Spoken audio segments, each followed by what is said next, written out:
अब इस लेक्चर में हम आपका शुरू करने जा रहे हैं चैप्टर नंबर 3, जो कि आपका नया चैप्टर है, और इस चैप्टर का नाम है अंडरस्टैंडिंग क्वाड्रिलेटरल। ये आपका ज्योमेट्री का चैप्टर है, अंडरस्टैंडिंग क्वाड्रिलेटरल। तो ज्योमेट्री सीखने से पहले एक दो चीज़ आपको जाननी पड़ेगी। पहला है कि कर्व क्या होते हैं, और दूसरा होता है कि पॉलीगन क्या होते हैं। ठीक है, ये दो कॉन्सेप्ट आपके क्लियर होने चाहिए, तभी आप ज्योमेट्री में कुछ कंस्ट्रक्शन या कोई भी चीज़ कर पाएंगे। अब कर्व क्या होता है? अच्छा, दोनों को बनाने के लिए ना, कर्व और पॉलीगन जब दोनों बनाने के लिए एक चीज़ हमेशा याद रखना कि कर्व और पॉलीगन दोनों एक ही साथ बनेंगे। मतलब अगर मैंने पेन यहाँ पे रखा है तो फिर ये पेन उठना नहीं चाहिए, जैसे भी रहेगा वैसे ही बनेगा। अगर दो शेप बना रहे हो तो अब ये ना ही ये कर्व है ना ही ये पॉलीगन है। क्यों? क्योंकि ये एक तो यहाँ पे मैंने पेन उठा के फिर दूसरा पेन मैंने यहाँ पे लगाया, मतलब ये दो अलग अलग शेप है। इसलिए ना तो ये कर्व में आएगा ना तो ये पॉलीगन में आएगा। फॉर एग्जाम्पल, अगर मैं ये ऐसे बना के ये बना देता हूँ तो ये भी ना कर्व भी नहीं है पॉलीगन भी नहीं है, तो ये दोनों नहीं आएगा, ये कर्व में आएगा।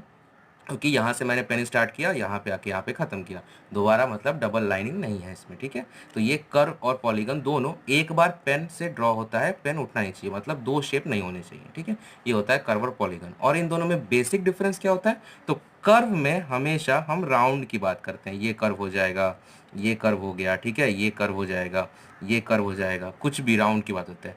पॉलीगन में कर्व नहीं होता, आर्क नहीं होता, पॉलीगन हमेशा लाइन सेगमेंट्स के साथ बनता है, ये लाइन सेगमेंट्स के साथ ही बनेगा।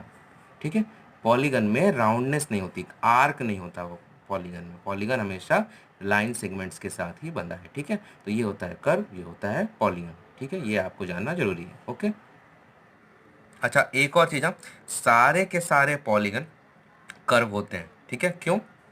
ये भी एक कर्व है और ये भी एक कर्व है। क्यों? क्योंकि मैंने यहाँ से पेन लगाया था और मैंने पेन बिना उठाए इसको बनाया है।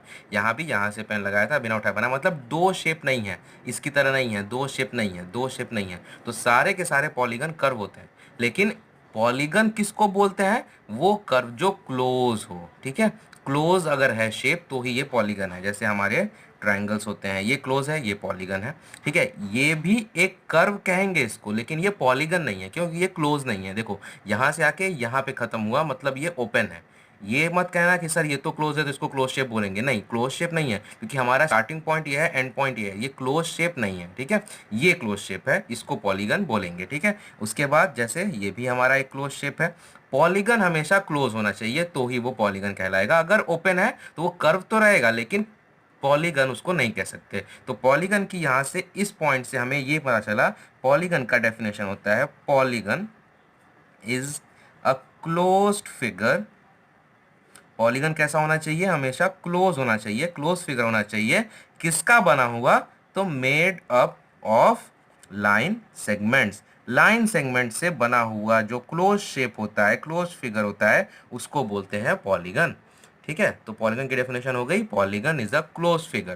क्लोज फिगर होना चाहिए polygon, made up of line segment, line segment से बना हुआ। देखोगे अगर ध्यान से तो क्लोज तो ये भी है, एक सर्किल भी एक क्लोज शेप है ना, ये क्लोज है ना, लेकिन क्या ये पॉलीगन है? नहीं। क्यों? क्योंकि ये लाइन सेगमेंट से नहीं बना हुआ है, ये आर्क है, राउंडर से बनाते हैं ना सर्कल हम लोग, तो ये आर्क है, ये कर्व है, क्लोज कर्व है, लेकिन ये क्लोज पॉलीगन नहीं है, तो इसलिए इसको पॉलीगन नहीं कहेंगे। क्लोज तो है लेकिन पॉलीगन नहीं है। पॉलीगन के लिए दो कंडीशन है, पहली कंडीशन क्लोज फिगर होना चाहिए और दूसरी कंडीशन लाइन सेगमेंट से बनी होनी चाहिए। ठीक है, तो ये हो गया हमारा पॉलीगन। अब पॉलीगन कई तरह के होते हैं।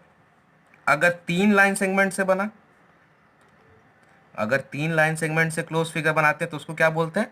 आप सबको पता है, अगर तीन लाइन सेगमेंट से क्लोज फिगर बनाते हैं तो उसे क्या बोलते हैं हम? वो हो जाता है हमारा ट्राइएंगल।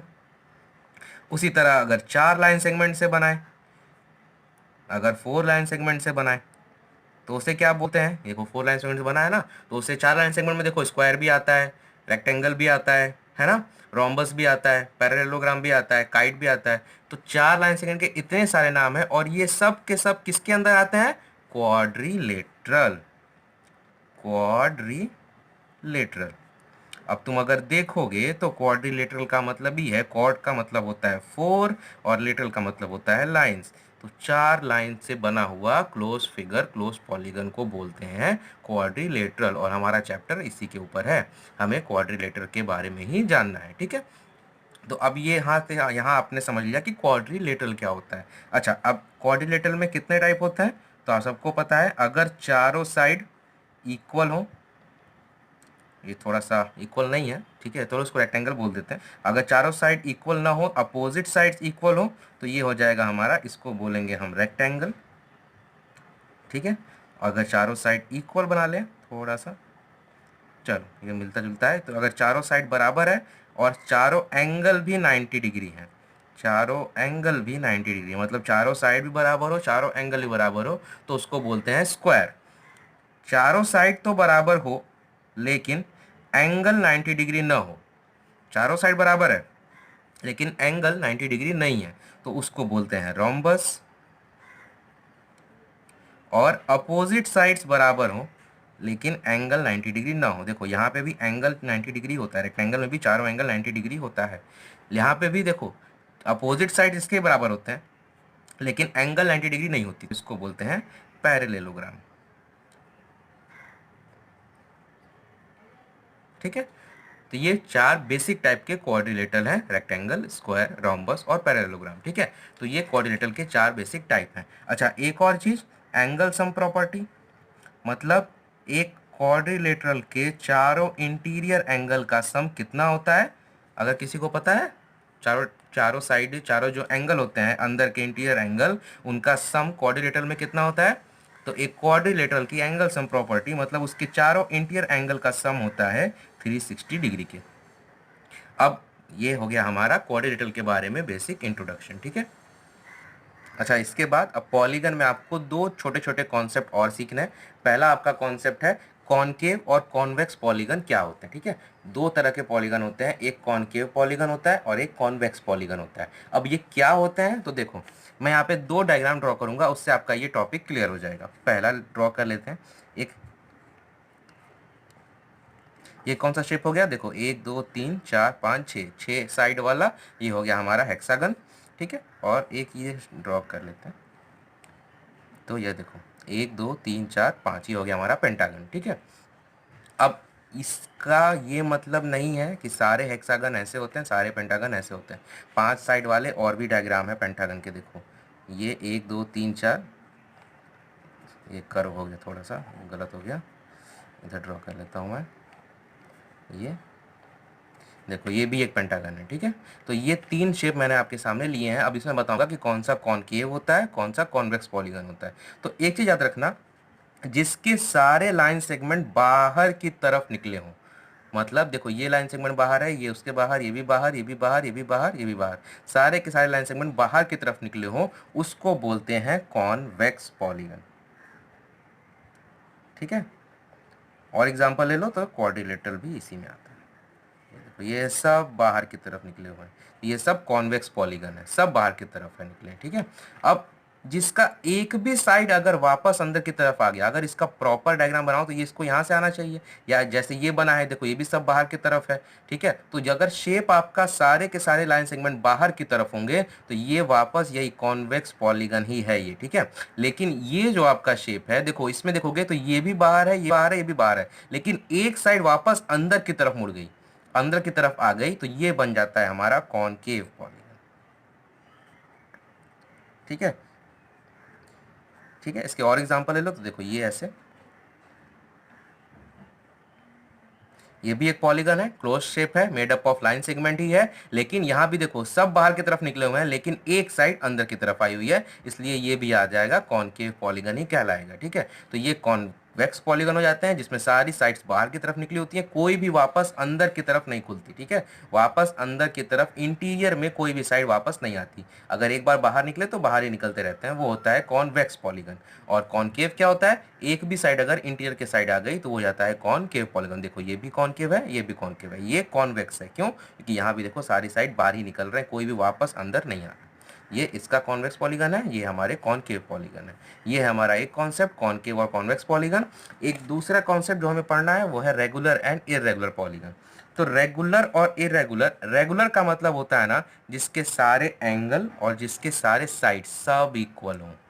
क्या बोला मैंने, सारे एंगल और सारे साइड सब इक्वल हों। जैसे हमारा स्क्वायर, हमारा स्क्वायर इसकी चारों साइड भी इक्वल होती है और चारों एंगल भी 90 डिग्री होते हैं। ठीक है, ये हो जाता है रेगुलर पॉलीगन। ठीक है, इसको बोलेंगे रेगुलर पॉलीगन। जैसे एक पेंटागन, 5 साइड वाले को पेंटागन बोलते हैं ना। तो देखो, अगर ये मैं बनाता हूँ पेंटागन हमारा, तो यहाँ पे देखोगे तो ऐसा ही स्केल और एग प्रोटेक्टर से नहीं बना है, लेकिन अगर इसके पांचों साइड बराबर हो और पांचों एंगल भी बराबर हो जाए, ठीक है, तो ये हो जाएगा रेगुलर पेंटागन। ठीक है, अब इसका मतलब ये नहीं है कि सारे पेंटागन रेगुलर होते हैं, कोई पेंटागन इरेगुलर भी हो सकता है। देखो, ये भी पेंटागन है, 1 2 3 4 5 साइड इसके भी हैं, लेकिन ये एक इरेगुलर पेंटागन है। तो देखो, ये क्या हो गया, ये हो गया हमारा रेगुलर पॉलीगन, और ये हो गया हमारा इरेगुलर। इरेगुलर में और कौन आ जाएगा, रेक्टेंगल भी आ जाएगा। क्यों रेक्टेंगल आ जाएगा, ये तो पैरेललोग्राम हो गया, तो स्ट्रेट रहेगा, क्योंकि यहाँ पर अपोजिट साइड्स तो इक्वल होते हैं, एंगल्स भी चारों बराबर होते हैं, लेकिन चारों साइड नहीं बराबर है, अपोजिट साइड बराबर है। जब तक चारों साइड ना बराबर हो, मतलब सभी साइड और सारे एंगल जब तक इक्वल नहीं होते, तब तक उसको रेगुलर नहीं कहते हैं। तो रेगुलर की डेफिनेशन क्या हो जाएगी, वेयर, लिख लो इसको चाहो तो मैं लिख देता हूँ, regular polygon, regular polygons are polygons, regular polygon उन पॉलीगन्स को बोलते हैं whose all sides and all angles are equal. चारों चारों नहीं, मतलब जितने भी साइड हो, जिसमें 4 है, इसमें 5 है, जितने भी साइड हो वो भी बराबर हो, और जितने भी एंगल है वो भी बराबर हो, तो उसको बोलते हैं रेगुलर पॉलीगन। और इरेगुलर में क्या हो जाएगा, irregular polygons are polygon whose sides and angles are not equal. ठीक है, तो हो जाएगा, इरेगुलर का उतना नहीं है, रेगुलर का डेफिनेशन आपको याद होना चाहिए, तभी आप पहचान कर पाओगे, क्योंकि जो रेगुलर नहीं होगा वो इरेगुलर होगा, सिंपल है। अगर ये रेगुलर नहीं है तो ये इरेगुलर है। ठीक है, तो इरेगुलर का मतलब होता है चारों साइड और चारों एंगल बराबर हो, और इरेगुलर में जरूरी नहीं है कुछ भी बराबर हो। ठीक है, तो अब हमारा इंट्रोडक्शन लेक्चर का लास्ट टॉपिक, जो आपको इस लेक्चर में समझना है कि आपका लास्ट टॉपिक क्या है, मतलब डायगोनल। लास्ट मतलब ये नहीं कि चैप्टर खत्म हो गया, इंट्रोडक्शन का लास्ट टॉपिक मतलब ये आपका एक पॉइंट है, ये टॉपिक आपको आने वाले एक्सरसाइज और चैप्टर में काम आएगा। ठीक है, तो डायगोनल क्या होते हैं, डायगोनल्स क्या होते हैं। तो मान लेते हैं हमारा चैप्टर क्वाड्रिलेटरल का है, तो हम एक क्वाड्रिलेटरल से स्टार्ट करते हैं। ये हमारा हो गया एक क्वाड्रिलेटरल, रेक्टेंगल ही बोलेंगे इसको, क्योंकि रेक्टेंगल के हिसाब से ही बनाया है। ठीक है, कोई भी क्वाड्रेटर ले सकते हो आप, कोई भी शेप का, लेकिन 4 लाइन सेगमेंट से बना हुआ क्लोज फिगर होना चाहिए। डायगोनल क्या होते हैं, अगर मैं इसको नाम दे दूं ABCD, ठीक है, तो अपोजिट वर्टिसेस, क्या बोला मैंने, अपोजिट वर्टिसेस को कनेक्ट करते हैं, वो हो जाता है डायगोनल। तो D का अपोजिट है B, वो उससे कनेक्ट होगा, A का अपोजिट है C, ये इससे कनेक्ट होगा। अब A D से तो कनेक्ट हो नहीं सकता, क्योंकि वो तो साइड है। A B से भी नहीं हो सकता, क्योंकि ये भी साइड है, इसलिए A C से होगा। तो ये हमारे हो गए 2 डायगोनल। तो एक क्वाड्रिलेटरल में कितने डायगोनल होते हैं, 2। ठीक है, ये हमारा डायगोनल्स कौन कौन से थे, लिख लेते हैं। डायगोनल्स कौन कौन से डायगोनल्स हो गए हमारे पास, डायगोनल हो गए हमारे पास BD और AC। ठीक है, ये हो गए हमारे क्वाड्रिलेटरल के डायगोनल। ने यहाँ पे देख लिया कि एक क्वाड्रिलेटरल में, जो 4 शेप का होता है रेक्टेंगल, उसमें कितने डायगोनल बनते हैं और कैसे बनते हैं। तो 2 डायगोनल हमें मिले थे। अब हम देखते हैं कि एक पेंटागन में, जो कि 5 साइड का होता है, देखो AB BC CD DE और EA, ये 5 साइड का हमारा पेंटागन है। अब देखते हैं एक पेंटागन में कितने डायगोनल बन पाते हैं। तो हम A से शुरू करते हैं। अब A के अपोजिट में कौन कौन से वर्टिसेस हैं, तो देखो A के E तो बगल में, ई तो इसके बाजू में, ये तो वर्टेक्स बनेगा ही नहीं, ये ऑलरेडी, ये इसका अगर ज्वाइन करेंगे तो ऑलरेडी ये ज्वाइंट है, और इसको बोलते हैं साइड, और बी भी इसके साइड में है, तो ये भी नहीं होगा। इसीलिए हम बनाएंगे ए से डी की तरफ। ठीक है, स्केल से चलो आपके लिए बना लेता हूँ, गड़बड़ हो गया ये। अब इधर आते हैं, ए से फिर सी पे आएंगे, ये हो जाएगा दूसरा डायगोनल। ए से 2 डायगोनल हमारे बन गए। ठीक है, ब्लैक से इसको सही कर ही देता हूँ मैं आपके लिए। ये ए से डी, ये हमारा हो गया राइट। ठीक है, AD एक डायगोनल हो गया, AC एक डायगोनल हो गया। ठीक है, अब ई पे आते हैं। ई से देखो एक डायगोनल ये सामने B बन रहा है हमारे। ठीक है, अब E से A पे जाएंगे तो ऑलरेडी साइड है, E से D पे जाएंगे तो ऑलरेडी साइड है, तो इसके अपोजिट में कौन है, C, तो एक इधर भी बन जाएगा, E से C की तरफ बन जाएगा हमारा। तो 4 डायगोनल हमें मिल गए, AD AC EB और EC। ठीक है, कोई और शेप दिख रहा है क्या अपोजिट, देखो B बचा। अब B से देखो E पे पहले ही बन चुका है, बी से ए पे जाएंगे तो साइड है, बी से सी पे जाएंगे तो भी साइड है, तो बी के अपोजिट में बच रहा है डी। तो एक डायगोनल बी से डी की तरफ भी आएगा। ठीक है, तो ये हो गया पेंटागन के डायगोनल्स। ठीक है, कौन कौन से डायगोनल हो गए, तो हम लिख लेते हैं डायगोनल्स।